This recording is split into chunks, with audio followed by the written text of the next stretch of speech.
In the quiet town of Bethlehem, a young shepherd boy named David spent his days in the fields watching over his father's sheep.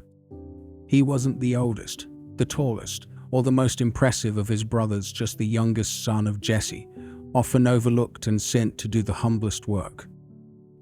While his older brothers trained as warriors and gained recognition, David remained in the shadows, singing songs to the sheep and protecting them from wild animals with nothing but a sling and his courage.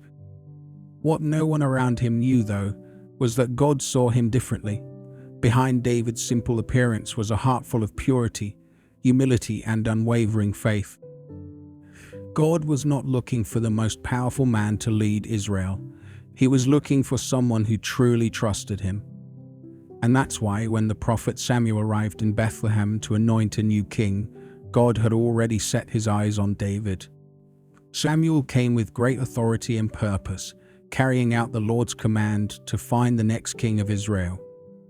Jesse, proud of his older sons, presented each one to Samuel.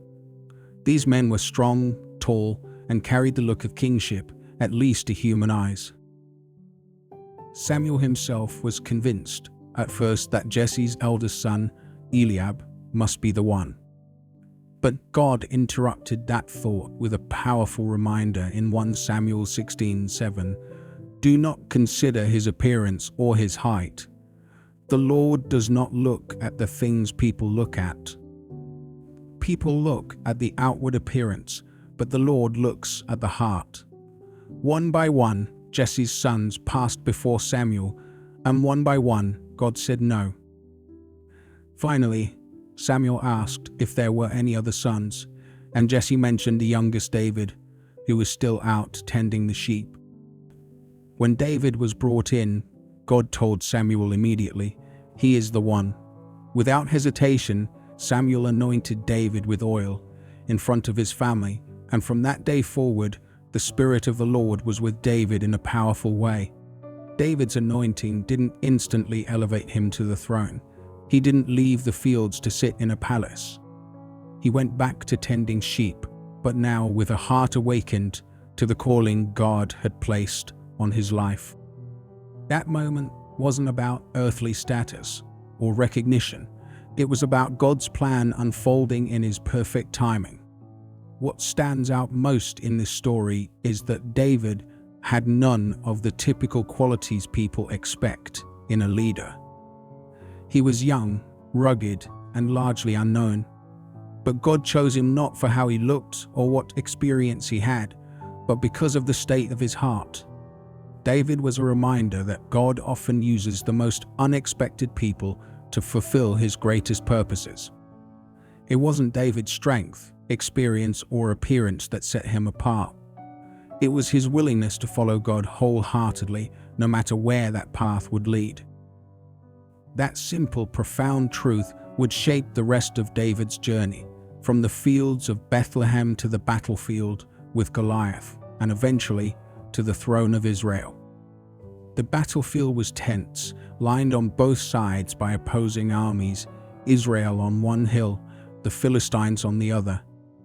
Between them stood a giant named Goliath, nearly 10 feet tall, armored in bronze and armed with a massive spear. Day after day for 40 days, Goliath came forward, mocking Israel and daring someone to fight him. His challenge was terrifying. Send one man to face him, and the fate of the two nations would rest on that single fight. But no one stepped forward. Even King Saul, a seasoned warrior, was too afraid. Then, from the hills of Bethlehem, came David, a young shepherd boy sent by his father to bring food to his brothers. When he heard Goliath's words, David wasn't intimidated, he was outraged.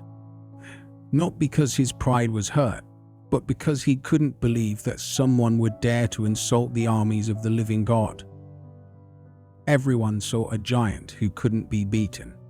David saw a man who had defied God and needed to be silenced. When David volunteered to fight Goliath, even King Saul couldn't believe it. David was small, inexperienced in war, and had no armor or weapons suited for battle. But David remembered the times God had saved him from lions and bears while protecting his sheep. To him, this was no different. He knew that if God had delivered him before, God would do it again.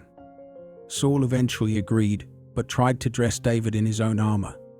David tried it on but quickly realized it wasn't for him.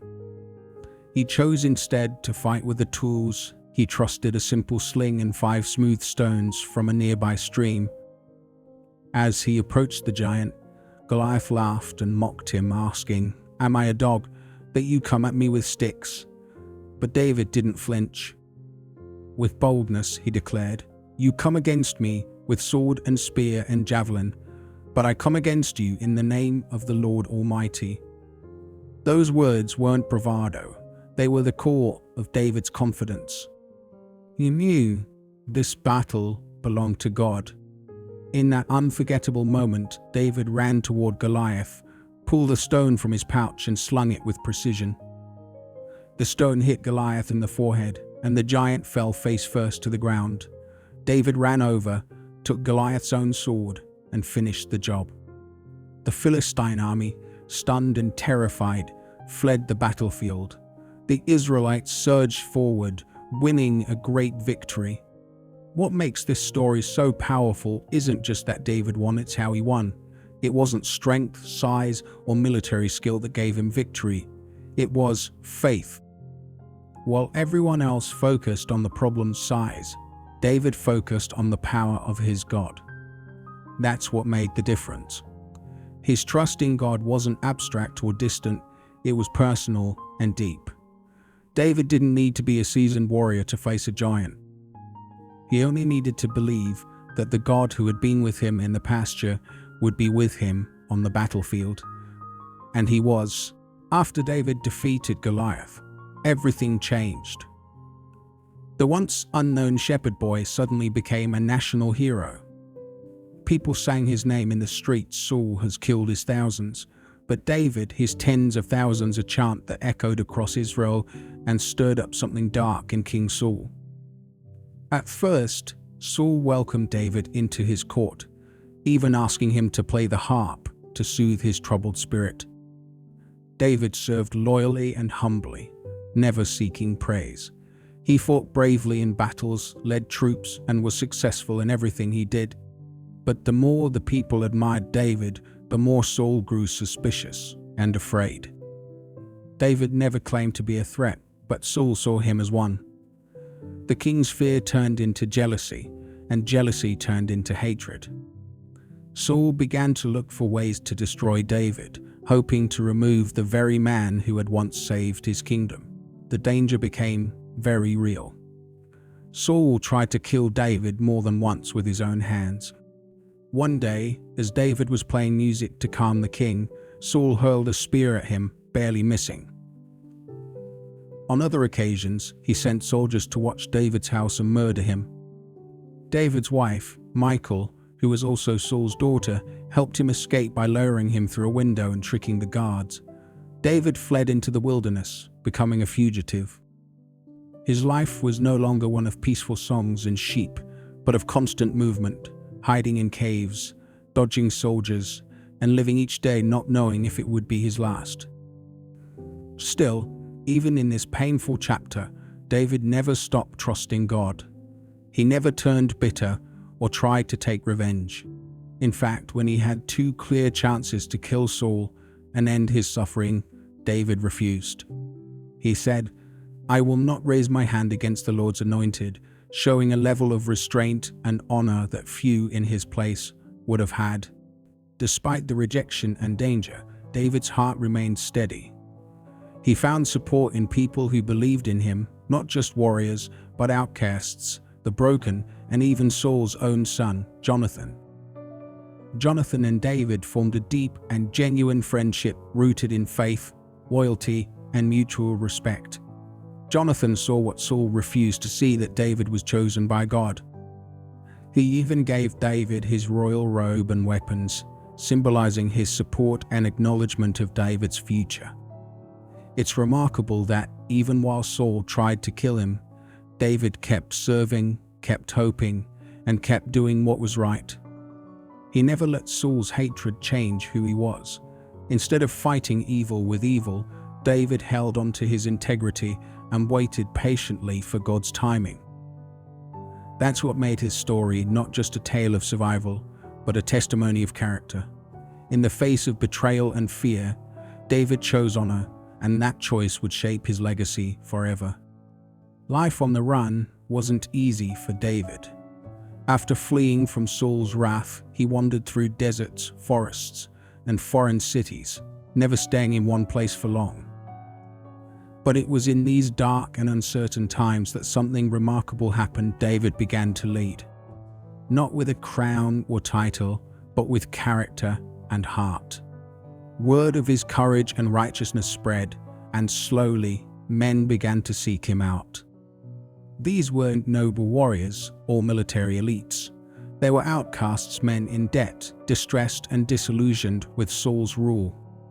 They found their way to David not because he promised power, but because he gave them something deeper: hope. In a cave called Adullam, these broken men gathered, and David welcomed them all. It was a far cry from a royal court, but it became something sacred, a place where leadership was born out of faith and pain. David didn't just command these men, he connected with them. He listened to their stories, shared in their struggles, and inspired them with his unwavering belief that God still had a plan. His leadership wasn't about force, it was about presence. He taught them how to fight, not just with weapons, but with purpose.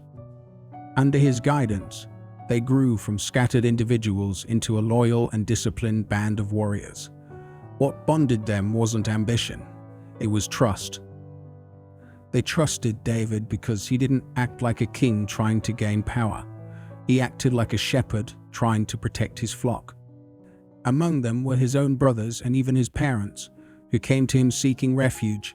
That moment turned his leadership into something even more personal. He wasn't just leading a group of rebels, he was carrying the weight of family, faith, and a future he could barely see, but still believed in. During this season of hiding, David also turned to worship. He composed songs and psalms that poured out his fears, frustrations, and faith. The cave echoed, not just with battle cries, but with prayers and praises. His words gave voice to the hearts of his followers, men who had felt forgotten, now reminded they were seen by God. Some of David's most loyal warriors came from this time, including the mighty men who would later become legends in Israel's history. These men weren't shaped on a battlefield. They were shaped in the shadows, forged through hardship, and inspired by David's example. The cave of Adullam became more than a hiding place. It became a training ground for kingship, where David learned what it truly meant to lead. Not with a crown, but with compassion. Not through strength alone, but through shared struggle. And most of all, through a steadfast faith in the God who never left his side. Even when the world seemed to, David was a man after God's own heart, but he was still human, flawed, and capable of deep failure. At the height of his power and success, he made a devastating choice. While his army was off at war, David remained in Jerusalem. One evening, he walked onto the roof of his palace and saw a woman bathing. Her name was Bathsheba, the wife of Uriah, one of David's most loyal soldiers. Instead of turning away, David acted on impulse. He sent for her, slept with her, and when she became pregnant, he tried to cover it up. His first plan failed. Uriah refused to go home to be with his wife while the rest of the army was still on the battlefield. So David made a darker decision. He sent Uriah back to the front lines with a sealed message instructing Joab, the commander, to put Uriah in the fiercest part of the battle and pull back so he would be killed. And that's exactly what happened. David had committed adultery, deception, and murder, all while still being God's chosen king. From the outside, it may have looked like David got away with it. He took Bathsheba as his wife, and life moved on. But nothing is hidden from God. The prophet Nathan came to David with a parable about a rich man who stole a poor man's only lamb. David was furious at the injustice until Nathan revealed the truth.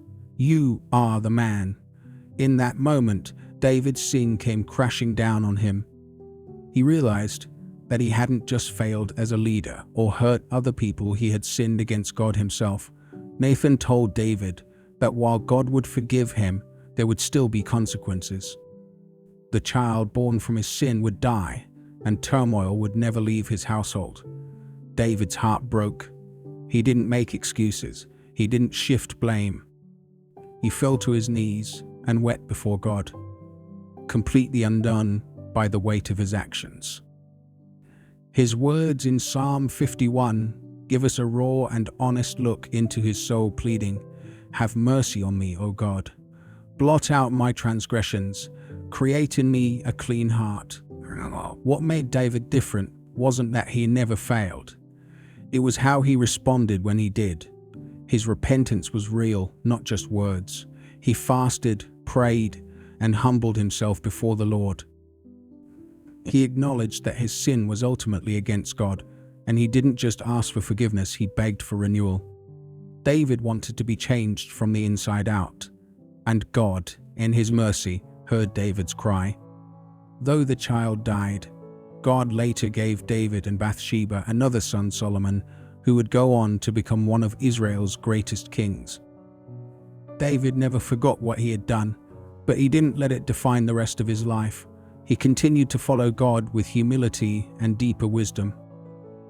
His story is a reminder that no one is beyond redemption, that even our worst moments can be transformed when we come to God with a broken and contrite heart. David's failure didn't end his story. It became the very place where grace began to shine the brightest. After years of running, hiding, and surviving betrayal and heartbreak, David finally stepped into the role God had promised him long ago. With the deaths of Saul and Jonathan in battle, a path opened for David to become king, not just of Judah, but eventually of all Israel. It wasn't an easy transition. There was still political division and resistance from Saul's remaining allies. But David didn't grab power by force. He waited, negotiated, and led with wisdom. Eventually, the tribes of Israel united and came to Hebron to anoint David as king. It was the fulfillment of a journey that began in the fields of Bethlehem. David then chose Jerusalem, a neutral city, as his capital, symbolizing unity and a fresh start for the nation. More than just a military or political leader, David understood the spiritual weight of his role. He didn't just want to rule a kingdom, he wanted to lead a people back to God. One of David's most profound acts as king was bringing the Ark of the Covenant to Jerusalem. The Ark had long symbolized God's presence with Israel, but it had been neglected, left outside the spiritual center of the nation. David knew that if Israel was going to be strong, it needed to be grounded in worship and reverence for the Lord.